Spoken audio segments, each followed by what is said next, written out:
Good afternoon, everyone. Thank you so much for your patience. The wonderful world of technology means that there were some gremlins just stopping us from getting started.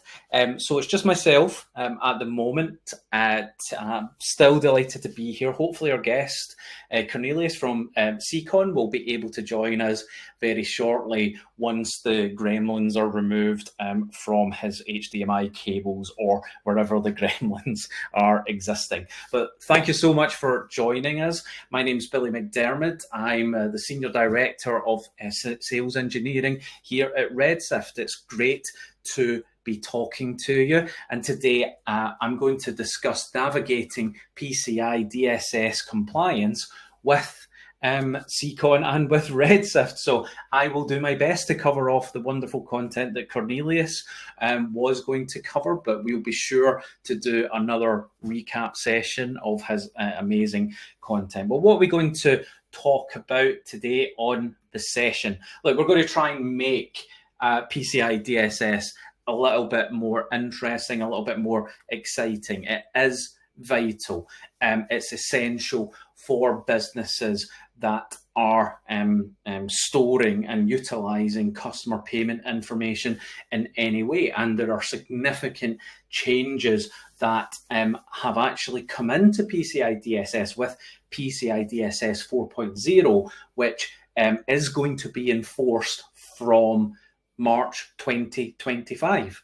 And it's not just PCI DSS 4.0 anymore, it's 4.0.1. And Cornelius, brilliant timing, superb, there we are. Apologies, everybody. It's been that day where software update occurred in our business and certain security methodologies needed to be recalibrated. So it just means you get a rolled out version of some new security protocol and it stops you in your tracks right there and then. Such is life. So, Cornelius, would you like to take a minute to introduce yourself to the audience? Right. So I'm Cornelius Goosen. I'm the head of sales and marketing for Secon Cyber. I've been around in the PCI space and the cybersecurity space for nearly 15 years now. So I've enjoyed cybersecurity in all of its different flavors. But prior to that, I actually lived PCI compliancy in the sense of working in the banking sector. So I've had my full of it and understand from version 1 all the way through to where we are today, it's unique attributes that it can put into an organization, or sometimes the gray hair. And it looks like we have lost Cornelius again, unfortunately. Sorry about that. We will continue for the time being. As I mentioned, we're at PCI DSS 4.01 now, so there's some additional changes. So I'm going to cover off what the primary changes are. Then I'm going to specifically talk about some of the new regulations, the new requirements that have come into PCI DSS that are specifically talking about cryptography and business email compromise. And then, of course, we'll give you the opportunity to ask any questions. So let me summarize the changes in PCI DSS compliance, the key changes in 4.0. We'll talk about the key changes in 4.01 and the impact on your compliance approach. And we're going to look at it from a couple of different angles. We're going to look at it from the payment services provider's perspective and from the merchant services. Cornelius, great timing. Would you like to start talking about the key changes and how they impact PSPs? Okay, so the big thing about this is understanding that in the world of PCI, there is merchant and then it's payment service provider. They are uniquely different, but they do a unisync when it comes to the security controls in those environments. And that's the important thing. So when it comes to PCI version 4, there's been an increased focus on risk management and its flexibility. So what does that actually mean? Well, in the past, it was a very prescriptive statement to do your PCI compliance. You had to meet a requirement. Now they're going risk-based. What that would mean for an organization is you would need to tailor your controls to specific risks in your payment processing environment. Okay, so making compliance more adaptable to your business model more than it being required towards a requirement. But in saying so, you're going to have to look at all the policies, procedures, and evidence that you would need to implement from a risk perspective to meet or exceed a cybersecurity stature or requirement. Okay. Then we talk about continuous monitoring and testing, and that's not something new. That is something that has been exposed to most industries over the last couple of months, weeks, years, where we've spoken about how we look at vulnerabilities and how to strengthen organizations. But now, within PCI, they've said, look, this is more of a mandatory requirement. You need to start looking at the implementation of a SOC and SIEM technology. And that's the big impact for organizations within that specific change, is you're going to have to look as a PSP. How do you implement a SOC technology? Do you use a third party? Do you design it yourself? What SIEM technologies are out there? Do they fit your need? Do you go third party vendor who actually meets PCI compliancy within those structures? Because not every SOC is the same SOC, even though SOCs would say that they are. Then we go a little bit further, multi-factor authentication. Now there's a little bit of an expansion here. Previously, it was a little bit more open. Now it's become a very much of a, you have to meet a requirement of multi-factor authentication. Primarily, it has been remote access that needed to be looked at it. Now it's internally.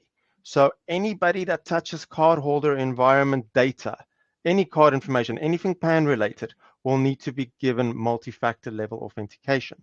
So that means externally, internally, doesn't matter if you're working remotely, you will have to look at how you are accessing that information. So that's a big shift. Now, in multi-factor authentication, there's a number of different providers that provide it, and you'll need to see from your prescribed institution itself internally, how are you going to apply that to meet this requirement for best need.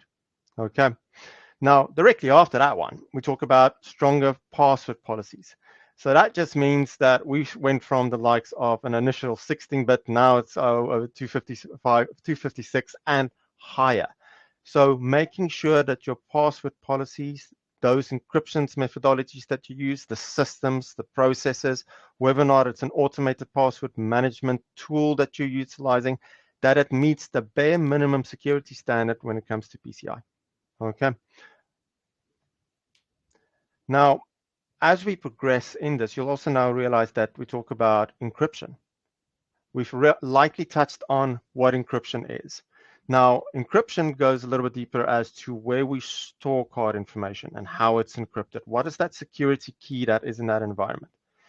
Now, you need to look at updating this, especially this control when it comes to your payment information itself. So previously, we spoke about this just being a requirement. Now it's going to be a risk-based control.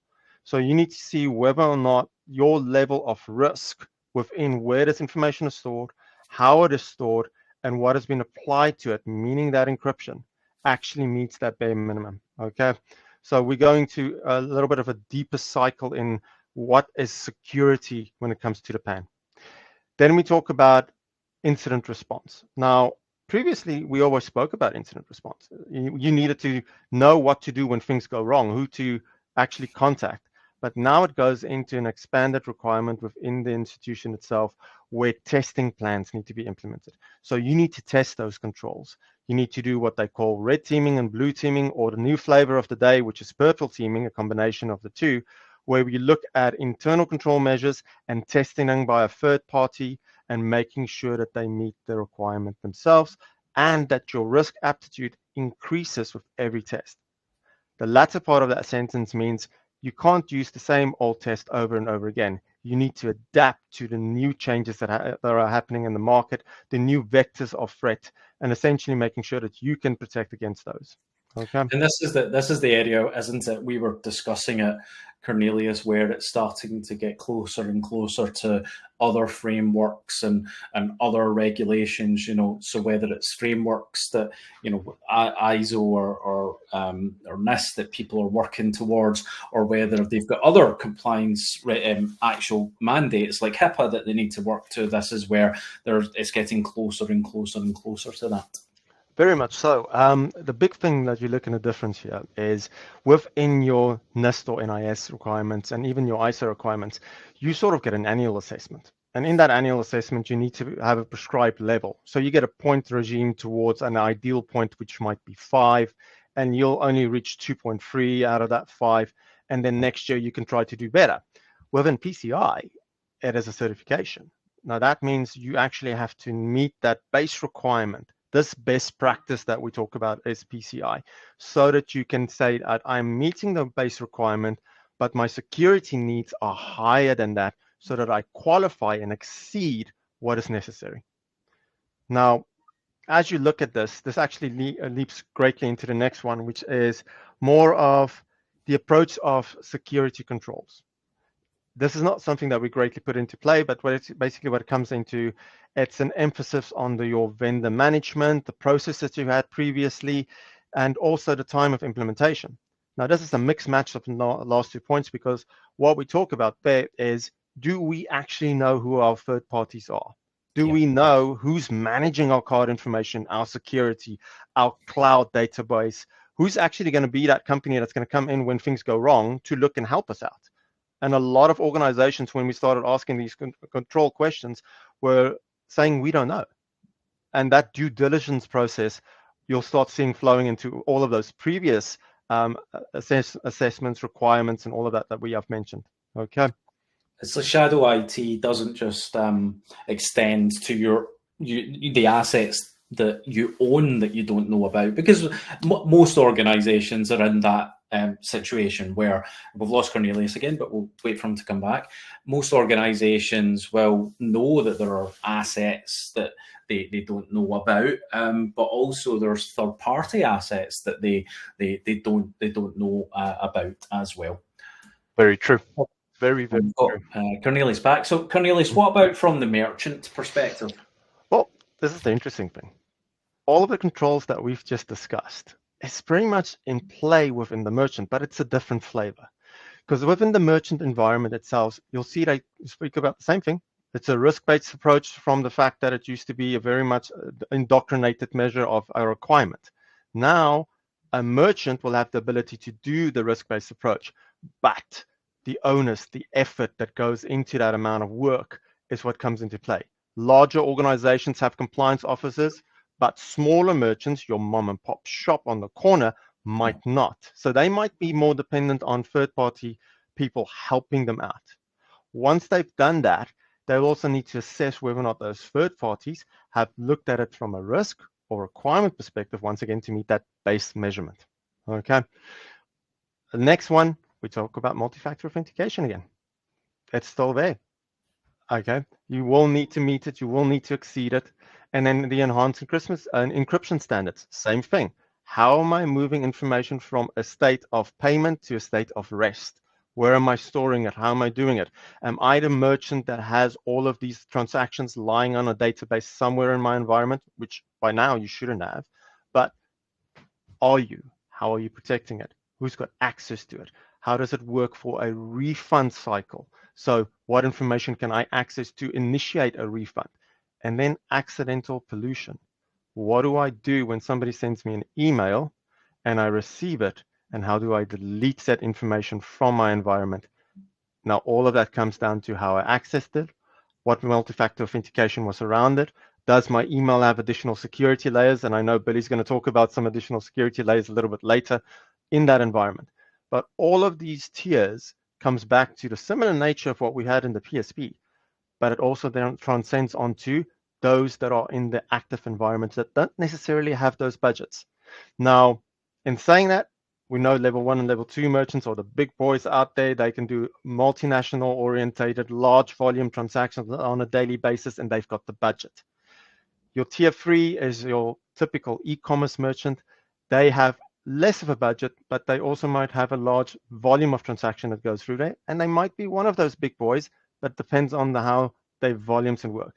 But the most important one here is your level 4s and how they get educated, how they educate the staff that are working with the specific device about these encryptions, these tools, the multi-factor authentications, even if it is as far as I have a credit card machine, a point of sale standing on the desk, and I've got a supervisor's card. That supervisor card has got unique functionalities and it needs to be kept safe. Okay. And actually, with those, the level 3 and the level 4, Mm-hmm. they're more likely to have well, not more likely, that's probably not the correct phrasing, but they will be as likely to have dependencies on multiple third parties because they're unlikely to have the budget or the resourcing to have the capabilities in house. Am I right? Very right. And this is where you'll see specifically towards merchants, we go into a more detailed requirements for third-party management.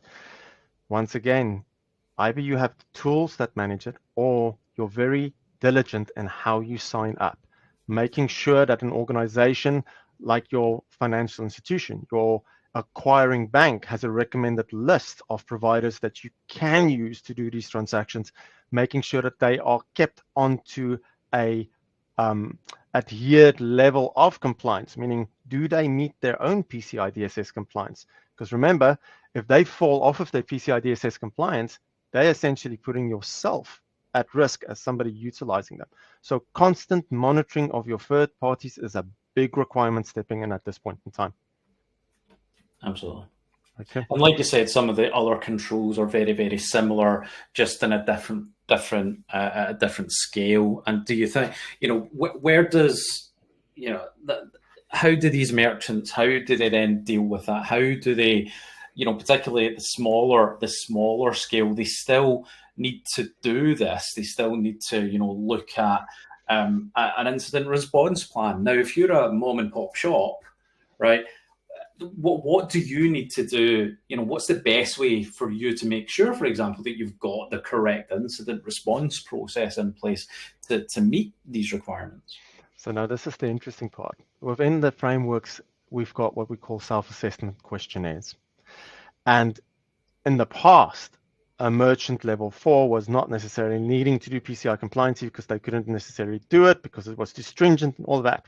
So what the council had done is they had dumbed down the level and the points of security, so requirements, within the framework on an SAQ level. And it's very important if you are level 4 merchant that you know what SAQ level you meet, because within those frameworks, they also help you to customize your approach to these risk elements. How do I then look at incident response? Where do I get my incident response from? Who do I contact? What are the measures? So the council is trying to help those smaller organizations in putting stringent measures into place. The other part about it is they do provide guidance measures that you can look at. The big thing about this is we are progressing. And now the big other part, it was PCI version 4. Now it's PCI version 4.0.1. It's That's what I already said in the moved. beginning. It was like when we first started talking about this, it was like, oh, it's 4, it's fine. And then while we've been, talking and building the webinars, it's probably changed to 4.01. Oh, lo and behold, it changed. And while we've been talking today, it's probably changed to 4.02. That's Interesting enough, one of the gentlemen that I follow closely in the council has actually talked about a new 54-page document that was released of recent. So if you go look at the PCI Council's page, it's already there. That being said, it's not such a hard read. So it is better than what it used to be. And in the past, when you're reading these documentations, it was so hard to understand what they were trying to say. But they're making it more of a generalized terminology because they've realized PCI has to progress into the audience that is there. Now, the big thing about 4.0.1 is it's a clarification document.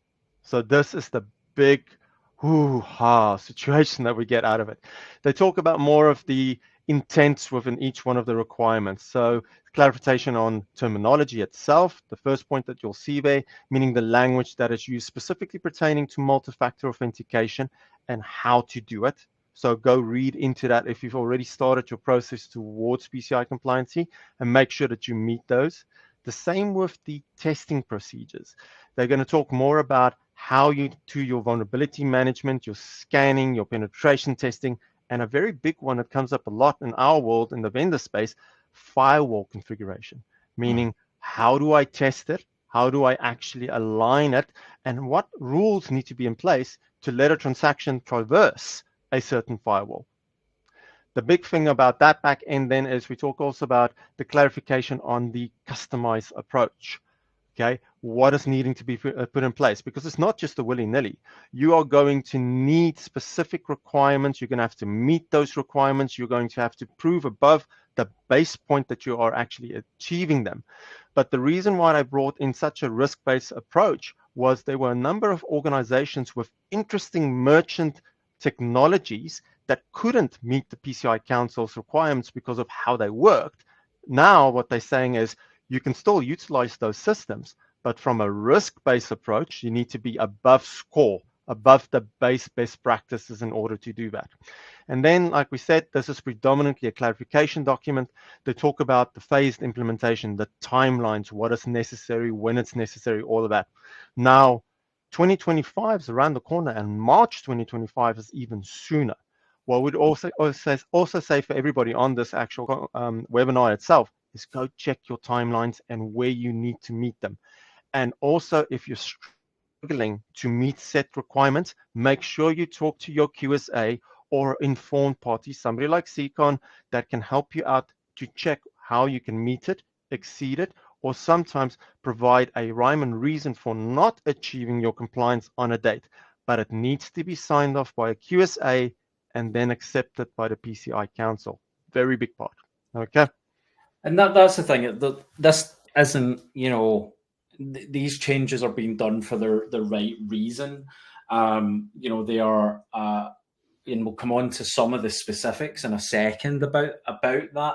But it's important as well, an important thing that we want to communicate today, and I know Cornelius, you in particular want to communicate, is that whether it's 4.0, then those requirements, or whether it's the updates and adopting the new terminology and understanding what's changed in 4.01, sort of 4.0.1, there are practical solutions for actually doing this.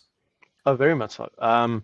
The biggest part about this is the cost factors for the SIEM and SOC technologies, because that's a big one. It's a practical solution. But how do I do it? Because everybody talks about SIEM and SOC being so expensive in the industry itself.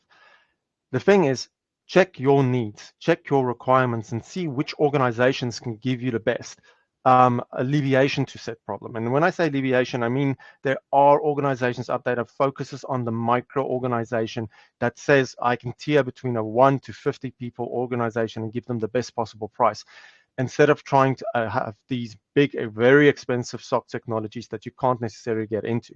But SIEM SOC, big one, has to be there. Same with multi-factor authentication and single sign-on. Now, if you don't know what a single sign-on is, essentially it's the similar thing towards multi-factor authentication, but it's a setting that gets programmed in your estate that allows only a specific device to connect into its channel. So similar to multi-factor authentication, but except you don't have to put all of these additional requirements, additional controls, and security passwords in, because it's been pre-vetted on the device with a key that it sends in and out. We talk about third-party matrix, and we've said this over and over again. Make sure that either you're able to do it internally or that you've got a third-party tool that can do that. And the roadmap. You need to make sure that where you were in 3.2.1, that you've got a roadmap to achieve 4.0. Because yes, we had the prior 2 years to get to 3.2.1 and the initial stages of 4. That sort of expired now. Now is the grace period at its end. You really need to get into your focal point to get compliant by 2025 in March. Okay. And then the cloud-based services, the encryption within them, how the multi-factor authentication can reduce the complexities, even cost. So are you going to have an on-prem, meaning are you going to physically have something in your environment, or are you going to choose to outsource it to a third-party environment that's much more secure, has the resources to do the work for you, and will enable your security to be via encryption tooling, logging in, single sign-on, all of these things. That's the big thing. And then lastly is you need to do compliance management via certified platforms, things that actually have the right methodologies, processes, policies, procedures in a single environment for you. It helps you manage this big thing that it's PCI, and it puts it into a requirement notification process, meaning that tool can tell you a week or two prior to you having to do your penetration test that you need to do your penetration test. We would recommend at least a month ahead, but there are organizations that like the short notice version of this. Same with vulnerability scanning and the quarterly scanning. It notifies you when to do that. But I've spoken enough now, so I'm going to give over to Billy a little bit, and he's going to give us a good swarm into some specific requirements, and we're going to talk about those.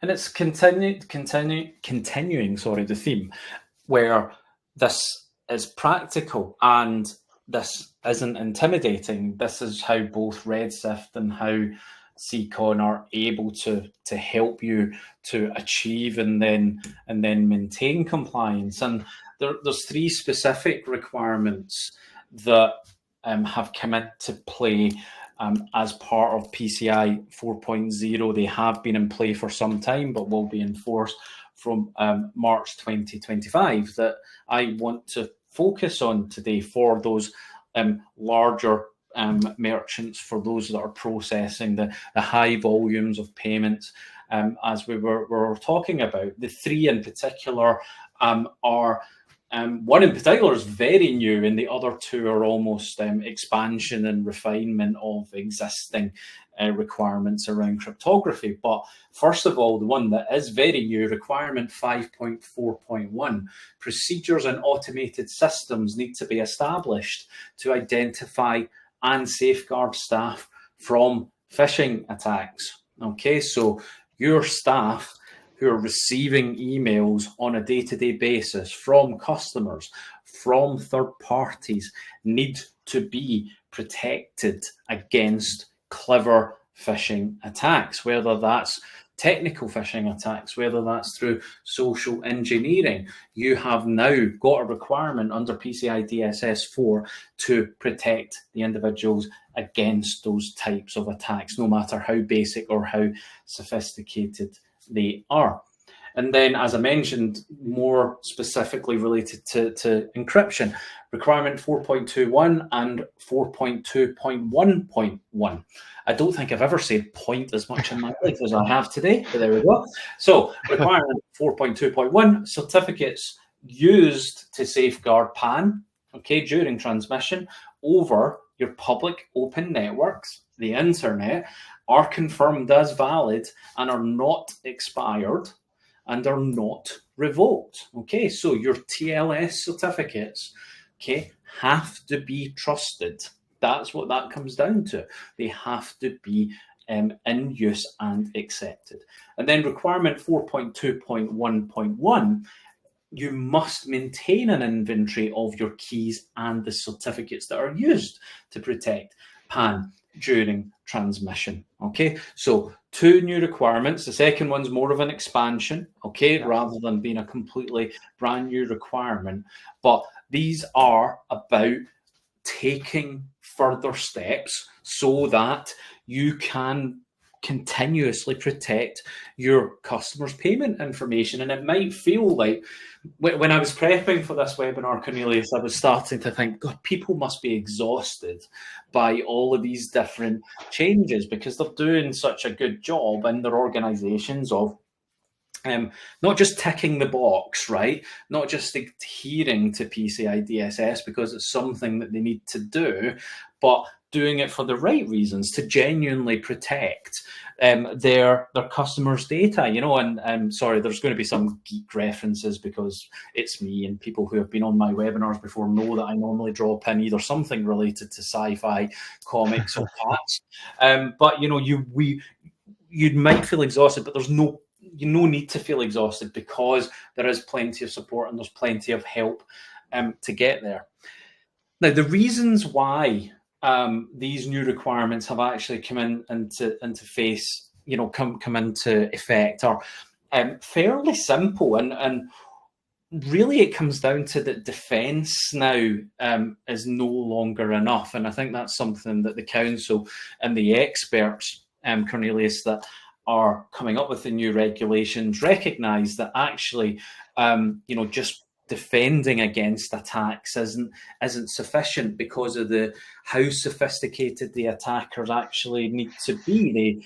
They're now looking at it and actually saying, well, you need to be, if you have got PAN, you need to be more proactive in terms of what you're doing. And I think that ties into what you were saying earlier, for, in some of the changes. Would you agree with that it's a bit of a shift in mindset to becoming more proactive about the measures that are being brought in? I think it is. And the big part about what we have here is it's the growth of what we call the payment industry and also the security industry. Because a lot of the time that we've had in the past, you had best practices, best methodologies that got implemented, newer technologies. And as you're going to lead into some of our other conversations later today, there is a unique adoption of the technologies that work. But as that adoption occurs, your threat actor also adopts its playbook, because now it needs to get more intelligent and it needs to get to that PAN information. How am I going to get it? And as we are increasing our security, they are increasing their measures of attack.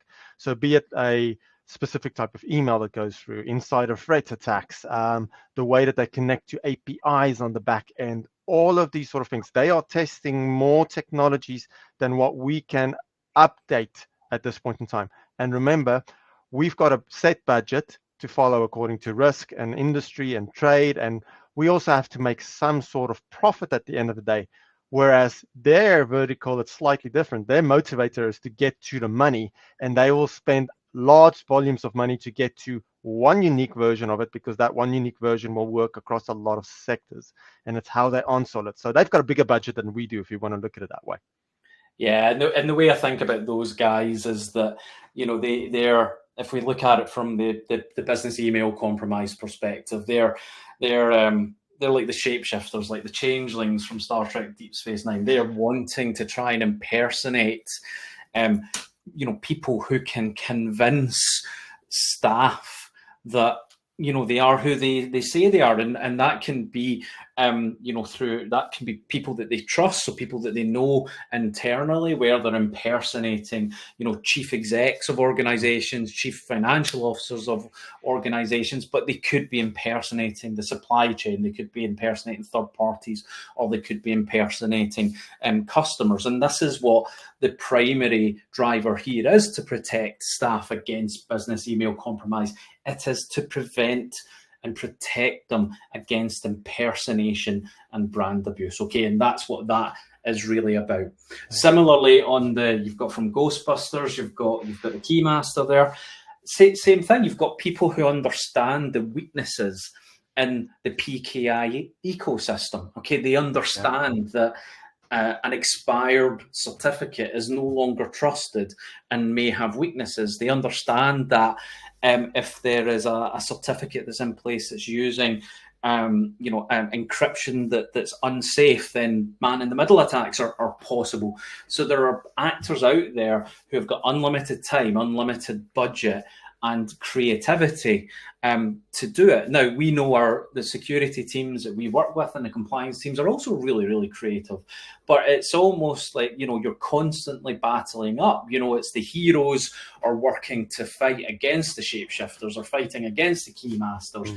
And everyone's abilities are always changing.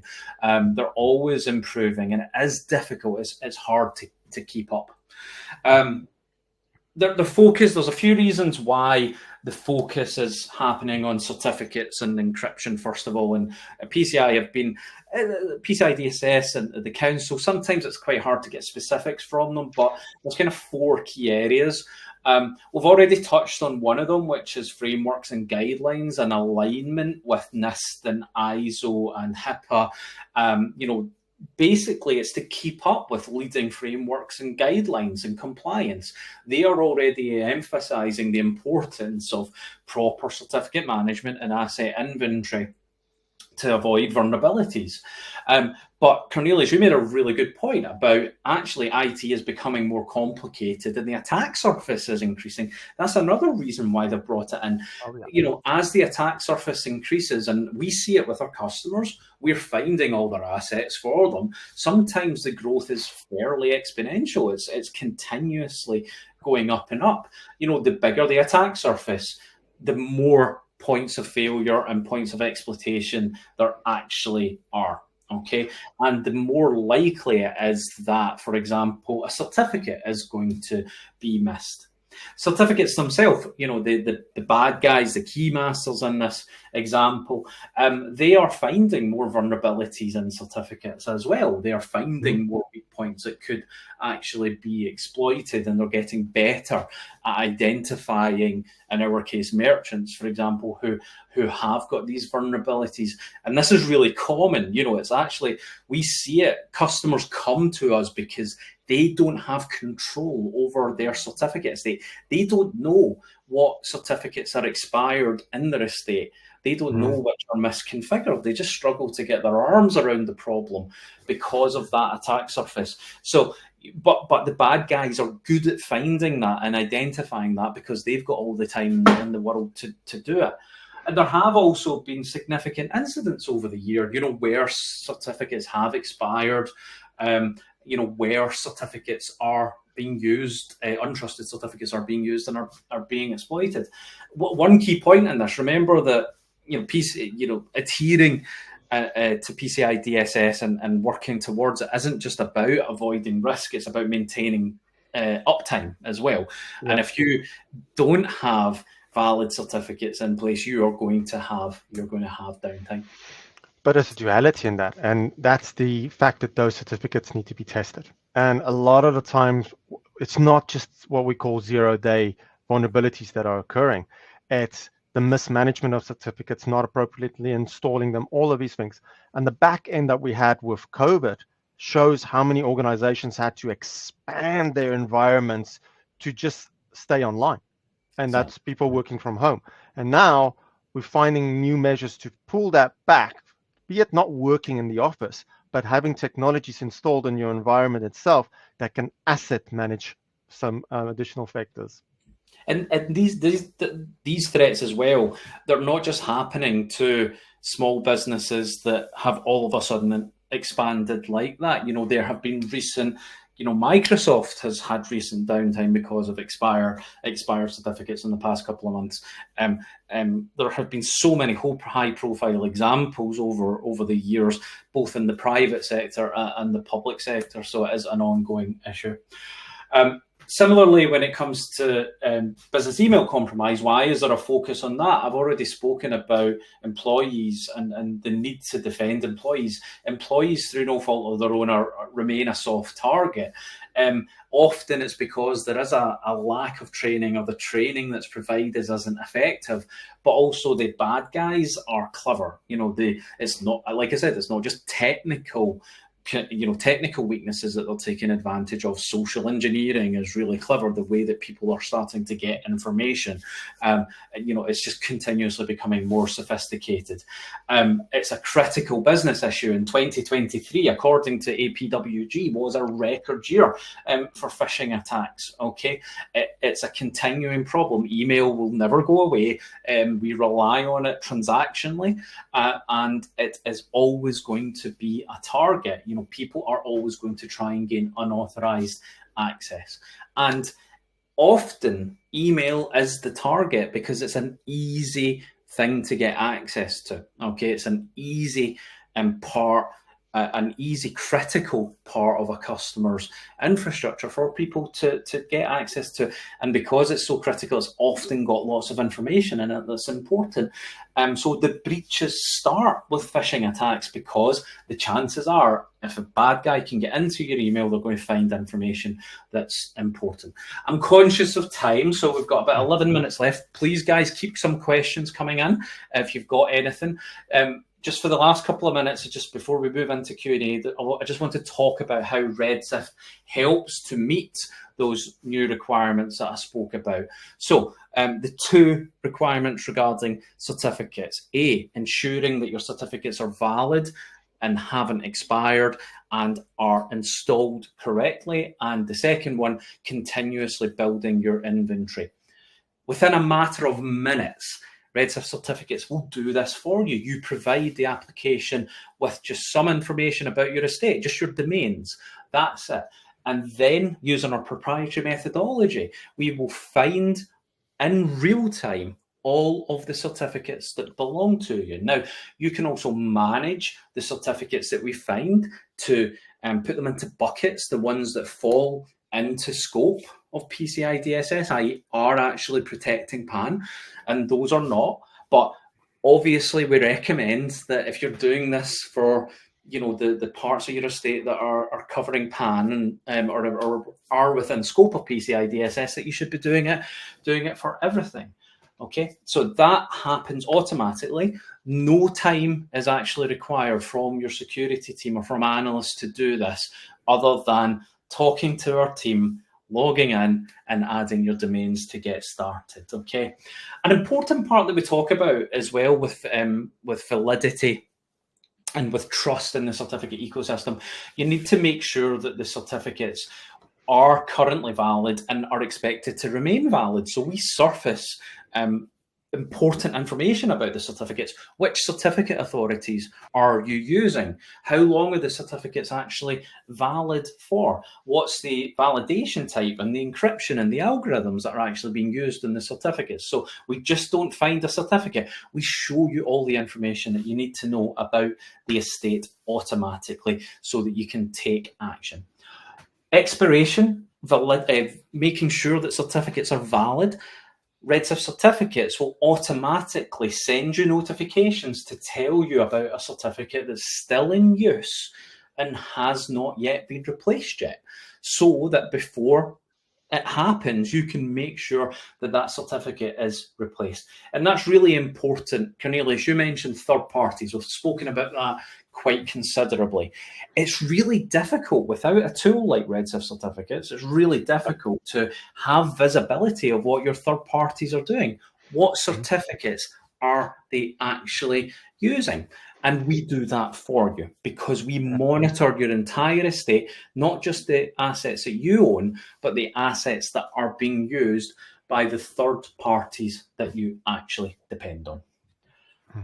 Now, from a business email compromise perspective, the way that we help here is through our application called Red Sift on DMARC.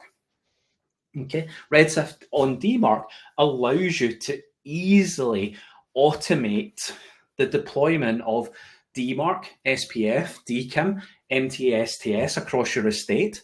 It allows you to get to enforcement quickly, far quicker than many other and most other vendors, but importantly, stay there. And if you stay at DMARC compliance, okay, then that mitigates such a huge percentage of the amount of risk relating to business email compromise, because it stops inbound impersonation attempts. Okay, it will stop people from pretend sending emails as your domains. It will stop outbound impersonation attempts. It will stop people trying to impersonate your organization and your domains to other people as well. Okay, you will know when impersonation attempts are actually happening so that you can take action to shut them down.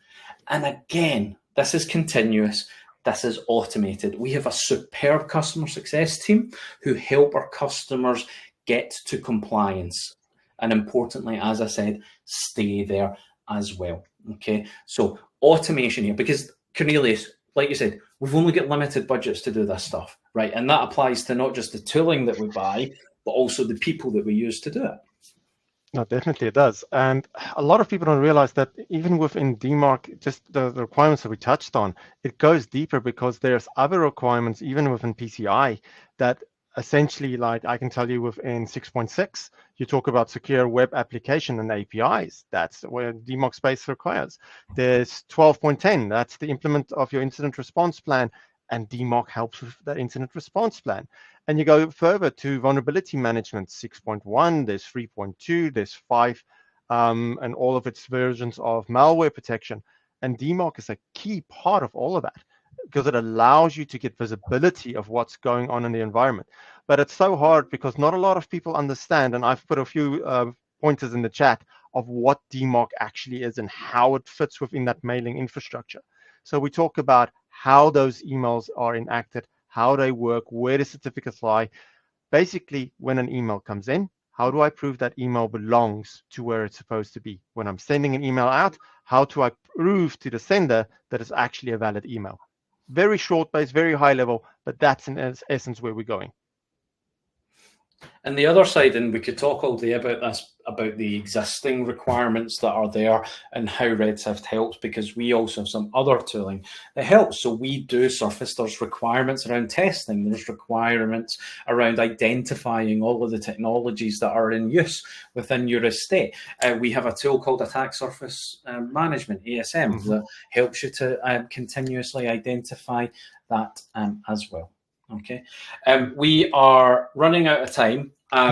Gordy, great question. How does DMARC help prevent phishing? I think that was asked just before I started to talk about that, but just to recap that, DMARC basically means if you're using DMARC correctly, you're deploying DMARC, SPF, DKIM, and MTA-STS, sorry, isn't part of it, but it's something we also do as well.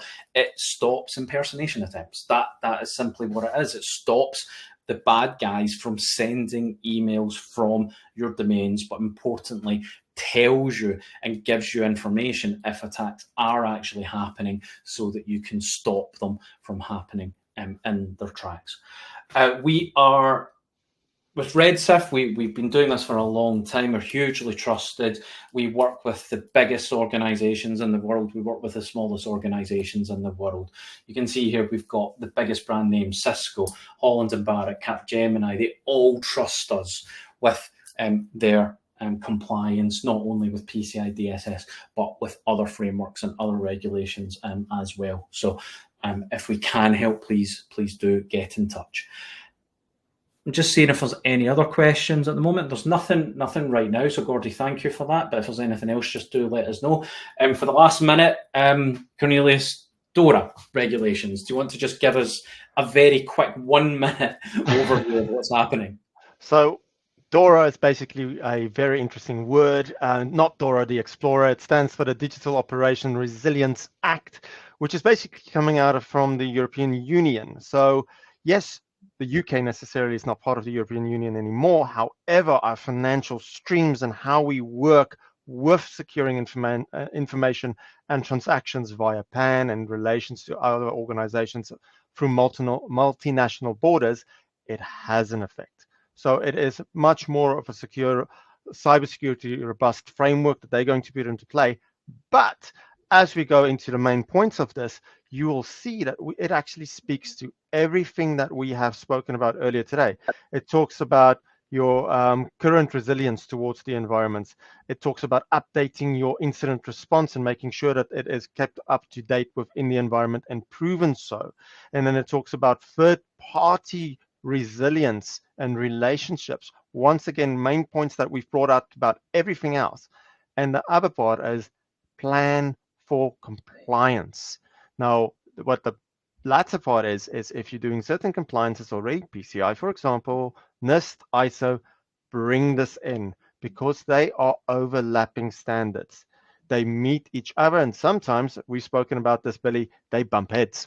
So how do I work best with my different authority partners to get them to work together so that I can meet the requirement? And if I can't, who do I let know that there's an issue because I meet another requirement that might be higher than set DORA or PCI themselves? Thank you very much. Cornelius, thank you so much for persisting with your gremlins. We really appreciate you joining us.